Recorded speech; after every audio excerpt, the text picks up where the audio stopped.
very, very similar, especially in how we find them. So you gotta make sure that remember, okay, factors I do this, multiples I do this, and we're gonna come up with a little saying to help us out.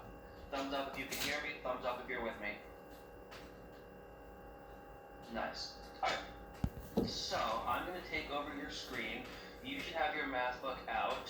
You should be on page 7, and I'm gonna be flipping back and forth today. I want your entire screen. Share mine. There we go. Alright, and we're gonna flip over right now to page 7.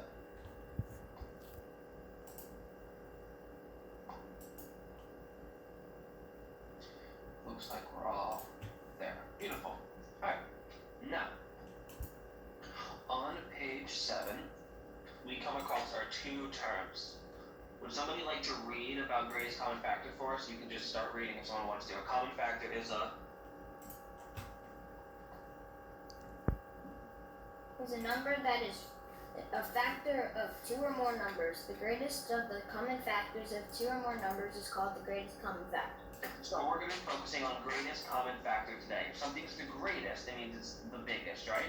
If I have something in common with Caleb just right there, we have common interests, whether it's sports, we share it. We both have the same thing. So we want factors that are big that numbers have in common. That makes sense. This should be a review of last year and a little bit with fractions earlier this year. Beautiful. And when someone else on that page reads me about the least common multiple, starting with the least non-zero number. The least non-zero number that is a multiple of two or more whole numbers is the least common multiple. Awesome. LCM, right? So GCF, LCM, we can call that, abbreviate. Least common multiple. The smallest common, again, share it, but the smallest multiple that they have in common. So I guess the question there would be is factor and multiple. We gotta remember the difference. So get out a piece of paper just for a second. I'm gonna flip over here, and let's write the number 12 on our piece of paper. Nice, easy number, nothing big. Somebody give me two terms that I can multiply together, two factors that get me to 12, you can call out. 6 and 2. Okay, awesome, let's all write that. 6 times 2.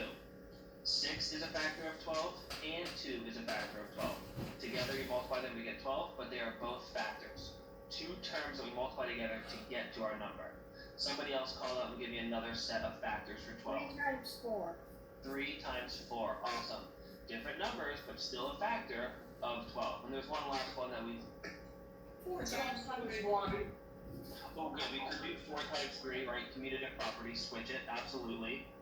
Both of those work, but I'm going to count them because it's still 2 and 2, same term. But I heard someone say 12 times 1. Any number times 1 is that number, right? So these are factors, numbers that we multiply together to get to our term, factor.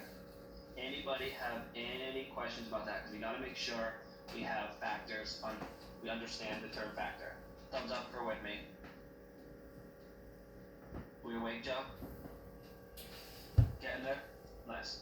Okay, so I guess that leaves multiple then. Let's go back to our piece of paper and multiple. I think